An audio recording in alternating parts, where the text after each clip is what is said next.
اعوذ باللہ من الشیطان الرجیم بسم اللہ الرحمن الرحیم السلام علیکم۔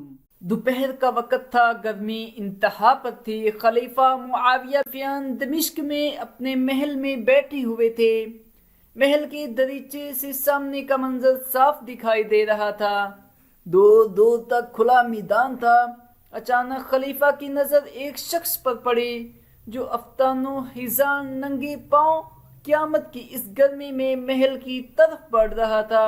خلیفہ نے حاضرین کو مخاطب کر کے کہا، جس شخص کو اس گرمی میں بھی اس طرح کا سفر کرنے کی مجبوری ہے، اس سے زیادہ بد نصیب اور کون ہو سکتا ہے؟ حاضرین میں سے ایک شخص نے عرض کی، امیر المومنین، ممکن ہے کوئی حاجت اسے آپ کے پاس کھینچ لائی ہو۔ خلیفہ نے کہا، واللہ اگر یہ شخص میرے پاس کوئی حاجت لے کر آیا ہے تو میں اس کی حاجت پوری کروں گا۔ پھر ایک خادم کو طلب کیا اور اسے حکم دیا کہ وہ دروازے پر کھڑا رہے، اور اگر یہ شخص مجھ سے ملاقات کرنا چاہے تو اسے میرے پاس آنے سے نہ روکا جائے۔ چند لمحوں بعد وہ شخص خلیفہ کے سامنے حاضر تھا۔ خلیفہ نے اس سے پوچھا، کون سی حاجت تمہیں یہاں لائی؟ جناب، میں شکایت لے کر آیا ہوں، مجھ پر ظلم ہوا ہے، میں انصاف کا طلبگار ہوں، اذا بھی کسی نے تم پر ظلم ڈھایا ہے۔ خلیفہ نے پھر پوچھا۔ اس شخص نے جواب دیا، مروان بن حکم نے، جسے آپ نے ہمارا والی بنا کر بھیجا ہے، اور یہ شخص ہمارے لیے وبال جان بن گیا ہے۔ میرے لیے اور میری بیوی کے لیے تو اس شخص نے ظلم کی انتہا کر دی ہے۔ خدا را اپنے اس والی خلیفہ میرے حق میں انصاف فرمائیے۔ خلیفہ نے کہا، عرابی، مجھے پورا قصہ سناؤ۔ عرابی بولا، جناب، میری ایک بیوی تھی، میں اس کا عاشق راز تھا۔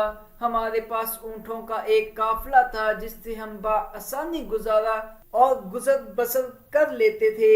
پھر یوں ہوا کہ ہمارے علاقے میں قحط پڑ گیا، میری حالت ابتر ہو گئی اور میرے پاس مال و دولت میں سے کچھ بھی باقی نہ رہا۔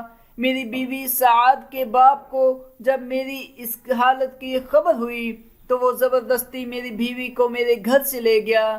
میں نے مروان بن حکم کے پاس شکایت کی۔ مروان نے میری بیوی کے باپ کو بلا بھیجا۔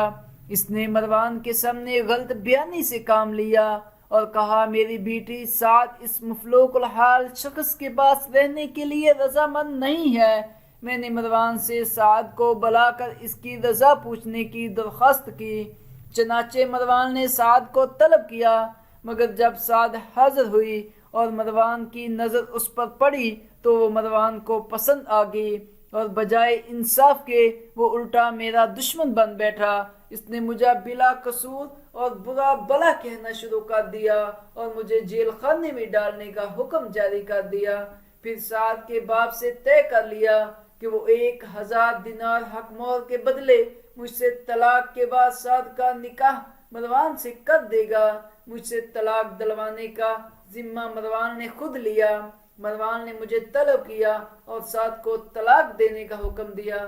میں نے انکار کیا تو اس نے مجھ پر تشدد کا حکم دے دیا۔ جب تشدد حد سے بڑھا تو میں مجبور ہو گیا اور میرے پاس سوائے طلاق دینے کی کوئی چارہ نہ رہا۔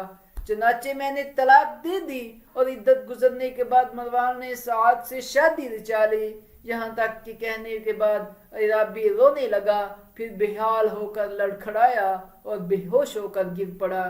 غصہ خلیفہ کے چہرے پر ٹپکنے لگا اور کہنے لگا، مروان نے اللہ کی حدود میں دست اندازی کی ہے اور ایک مسلمان کی عزت پر ہاتھ ڈالا ہے۔ پھر قلم اور کاغذ منگوایا اور مروان بن حکم کے نام لکھا۔ مجھے اطلاع ملی ہے کہ تم نے اسلام کی قائم کردہ حدود سے تجاوز کی ہے اور اپنی رعیت کے ایک شخص پر ظلم ڈھایا ہے، اور تمہارے جیسے شخص کو حرص و ہوس سے باز رکھنا لازمی ہو گیا ہے۔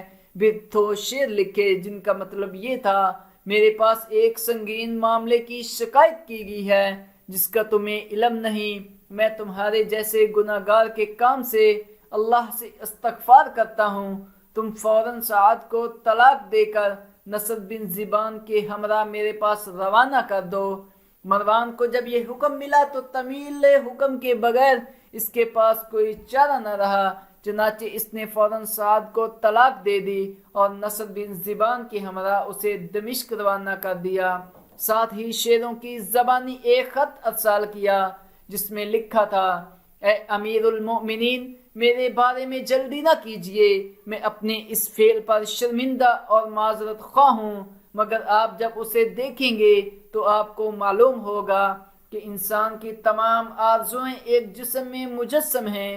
آپ کے پاس سورہ کی مانند ایک حسین صورت آ رہی ہے، ایسی صورت کسی انسان نے کبھی دیکھی ہوگی نہ کسی جن نے۔ خلیفہ نے خط پڑھا تو مسکرائے اور حکم دیا کہ سعد کو حاضر کیا جائے۔ سعد دربار میں حاضر ہوئی۔ جب خلیفہ کی نظر اس پر پڑی تو واقعی خلیفہ نے محسوس کیا کہ وہ حسن و جمال میں اپنا کوئی ثانی نہیں رکھتی۔ پھر جب خلیفہ نے اس سے بات کی تو مزید حیران ہوئے۔ فصاحت و بلاغت اور ذہانت میں بھی اس کا کوئی جواب نہیں تھا۔ پھر انہوں نے میاں بیوی کے باہمی خلوص کو پرکھنا چاہا اور عرابی کو مخاطب کر کے کہا: تجھے اس کے بغیر کیوں سکون نہیں آتا؟ میں اس کی عوض تجھے چاندی جیسی حسین و جمیل 3 کنیزیں عطا کروں گا اور ہر کنیز کے ساتھ 1000 دینار کا عطیہ بھی ملے گا، اور پھر تجھے بیت المال سے اتنا کچھ عطا کروں گا کہ تیرے لیے کافی ہو جائے گا۔ عرابی نے جب یہ سنا تو چیخا: مروان بن حکم کے ظلم کے خلاف میں نے آپ سے انصاف مانگا تھا، اب آپ کے ظلم کے خلاف انصاف کس سے مانگوں؟ خلیفہ مسکرائے اور بولے: تجھے اقرار ہے کہ تو نے سعد کو طلاق دے دی تھی، مروان بھی اسے طلاق دینے کا اقراری ہے، اب ہم سعد کو اختیار دیتے ہیں کہ وہ جسے چاہے اپنے لیے اختیار کر لے۔ پھر سعد کی طرف دیکھ کر اسے کہنے لگے: سعد، اب تم بولو، تم کس سے اختیار کرنا چاہتی ہو اور تمہیں کون زیادہ پسند ہے؟ تینوں شخصوں کے درمیان تمہیں فیصلہ کرنا ہے۔ ان میں سے ایک ہے امیر المومنین اپنے محل و چشم و حزم کے ساتھ، دوسرا ہے مروان بن حکم اپنے ظلم اور ہوس کے ساتھ، اور تیسرا ہے عرابی اپنے افلاس اور بدحالی کے ساتھ۔ سعد نے شیروں کی زبان میں فوراً جواب دیا: اگرچہ یہ شخص مفلوس اور بدحال ہے، مگر میرے نزدیک اپنی ساری قوم اور سارے عزیزوں سے زیادہ باعزت ہے اور یہ مجھے عزیز ہے۔ پھر کہنے لگی: اے امیر المومنین، زمانے کے حوادث ساتھ اور وقت کی تبدیلی سے میں شکست خوردہ نہیں ہوں گی۔ میرا اس عرابی کے ساتھ بڑا پرانا تعلق ہے جسے میں فراموش نہیں کر سکتی، اور نہ ہی میں اس محبت کو ختم کر سکتی ہوں۔ جب میں نے خوشحالی کے زمانے میں اس کی رفاقت سے لطف اٹھایا ہے تو اب پریشانی حالی میں بھی میرا سب سے زیادہ حقدار ہے۔ خلیفہ نے جب سعد کی یہ وفا اور خلوص دیکھا تو مسرت سے جھوم اٹھے اور بولے: سعد، میں نے صرف تمہارے خلوص اور وفا کا امتحان لینے کے لیے یہ باتیں کی تھیں، تم امتحان میں پوری اتری ہو۔ واقعی ایک مسلمان بیوی کا اخلاق ایسا ہی ہونا چاہیے۔ پھر سعد اور اس کے عربی خاوند کو 2000 دینار عطا کیے جانے کا حکم صادر فرمایا۔ جزاک اللہ۔